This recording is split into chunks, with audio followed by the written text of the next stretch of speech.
Soil के अंदर जो जल पाए जाते हैं, जो जल पाया जाता है उसको अलग अलग कैटेगरी में कैटेगराइज्ड किया गया है। सबसे पहले तो भूमि में उपस्थित जो कुल जल होता है उसको हम होलार्ड के नाम से जाने जाते हैं। होलार्ड के अंदर कई सारे जल आते हैं, जैसे हाइग्रोस्कोपिक जल। हाइग्रोस्कोपिक जल को हम HW वाटर के नाम से जानते हैं। यह जल जो होता है वह भूमि में मृदा कणों के आसंजक बलों के द्वारा संलग्न जो जल की पतली परत होती है उसको हाइग्रोस्कोपिक जल कहते हैं। ये जल कभी भी पादपों को प्राप्त नहीं होता है, क्योंकि ये मृदा कणों के आसंजक बल के कारण उनके ऊपर पतली परत के रूप में रहता है। सेकंड होता है ग्रेविटेशनल वाटर। इन सब की डेफिनेशन आपको बुक्स में अच्छे से मिल जाएगी, आप तो बस समझिए। ठीक है बच्चों, तो ग्रेविटेशनल वाटर जो होता है वो गुरुत्वाकर्षण बल होता है, यानी कि गुरुत्वाकर्षण बल की वजह से मृदा की गहराई में चला जाता है, और यह भी जो जल होता है वो पौधों को प्राप्त नहीं होता है। नेक्स्ट है capillary water, CW। Capillary water जो होता है वो मृदा के कणों के बीच में रिक्त स्थानों पर या रंध्र अवकाशों पर पतली परत के रूप में होता है, और पृष्ठ तनाव के कारण ये जल उपस्थित होता है, और इसे हम कृषि का जल कहते हैं। केवल और केवल पादपों को यही कैपिलरी वाटर होलार्ड में से प्राप्त होता है। उसके बाद में कंबाइंड वाटर। कंबाइंड वाटर जो कई सारे रासायनिक तत्वों से हाइड्रोक्साइड के रूप में जो जुड़े रहते हैं वो वाटर होता है। फील्ड कैपेसिटी का मतलब होता है कि टोटल उस मृदा के गुरुत्वाकर्षण बल के जल के अलावा अगर जितना भी जल उसके अंदर उपस्थित है उसको हम फील्ड कैपेसिटी यानी कि उसकी जलधारिता कहते हैं। फील्ड कैपेसिटी के अंदर होलार्ड में से अगर हम GW यानी कि ग्रेविटेशनल वाटर को घटा दें तो उस मृदा की फील्ड कैपेसिटी आ जाती है। WHC water holding capacity. Water holding capacity का मतलब है कि कितना वाटर होल्ड कर सकती है कोई भी मृदा, तो उसमें होलार्ड में से अगर हम HW कंबाइंड वाटर और ग्रेविटेशनल वाटर को हटा दे, यानी कि इसमें सिर्फ कैपिलरी वाटर रह जाए, तो वो उसकी वाटर होल्डिंग कैपेसिटी कहलाती है।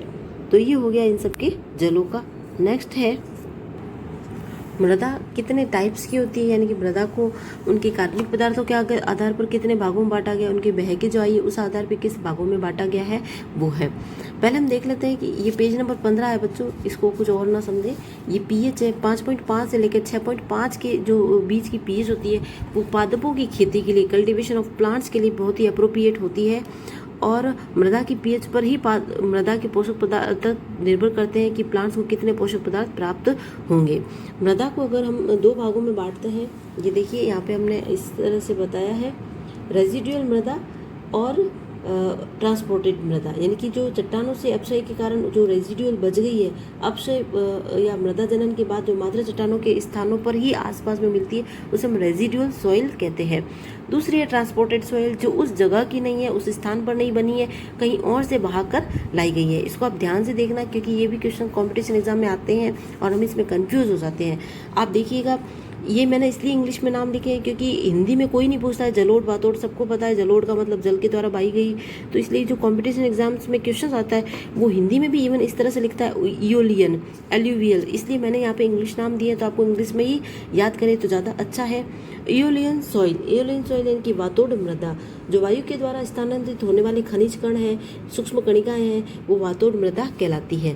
एलुवियल सॉइल यानी कि जलोढ़ मृदा, जल के प्रवाह के कारण जो बहाकर लाई जाने वाली खनिज मिट्टी है उसे हम एलुवियल सॉइल कहेंगे। कोल्यूवियल सॉइल को हम हिंदी में कहते हैं मिश्रोड मृदा, यानी कि गुरुत्व बल के द्वारा जो स्थानांतरित होती है खनिज कण की जो सूक्ष्म कणिका मृदा है वो मिश्रोड मृदा कहलाती है।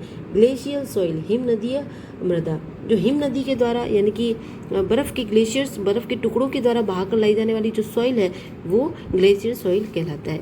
तो ये हो गया ट्रांसपोर्टेड के अकॉर्डिंग किस तरह की मिट्टी होती है या किस तरह का मृदा का डिवाइडेशन है।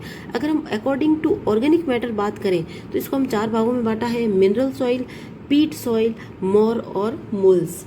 मिनरल जो सॉइल होती है उसके अंदर खनिज कण की जो होते हैं बाहुल्यता से पाए जाते हैं, क्योंकि इसका नाम ही मिनरल सॉइल है। इसमें बहुत सारे खनिज कण उपस्थित होते हैं और खनिज लवण उपस्थित होते हैं, और हम सब जानते हैं कि पादपों को ग्रो करने के लिए खनिज लवण बहुत ज़्यादा चाहिए। उसके बाद में पीट सॉइल, यानी कि इस मृदा में पीट जो है वो बहुत ज़्यादा अधिक मात्रा में पाया जाता है। ये जो होती है आर्द्र अम्लीय मृदा से बनती है और इसमें कार्बनिक पदार्थ बहुत ज़्यादा होते हैं। उसके बाद में मोर और मुल्स। मोर और मुल्स के बारे में अंतर आपको पता होना बहुत ज़्यादा ज़रूरी है, क्योंकि ये कई क्वेश्चन पूछे जाते हैं कोई कॉम्पिटिशन एग्जाम्स में। मोर का मतलब होता है जिसमें आधारभूत खनिज जो होते हैं वो न्यूनतम मात्रा में पाई जाती है। इसमें जीवाणु की अपेक्षा कवक जो होते हैं वो अधिक मात्रा में होते हैं, इसीलिए ये मिट्टी जो होती है वो अम्लीय होती है।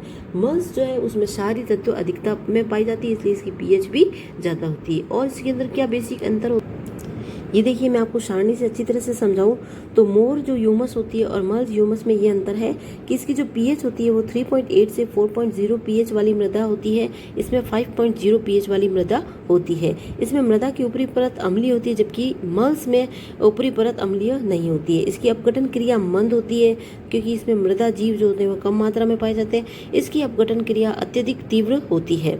मोर ह्यूमस में खनिज लवण कम होते हैं, परत कठोर होती है और रंध्रहीन यानी कि नॉन पोरस होती है, यानी कि इसकी मृदा में से खनिज लवणों के रिसने की संभावना बहुत कम होती है। जबकि मल्च ह्यूमस में खनिज लवण अधिक होते हैं, परत ढीली होती है, रंध्रमय होती है। ह्यूमस पादपों हेतु ये मोर ह्यूमस उपयोगी नहीं होता है क्योंकि ये नॉन पोरस होती है, और मल्च ह्यूमस पादपों के लिए अत्यधिक उपयोगी होती है। तो ये दोनों में मेन डिफरेंस है। इसके बाद हम पढ़ेंगे टेक्सचर ऑफ सॉइल।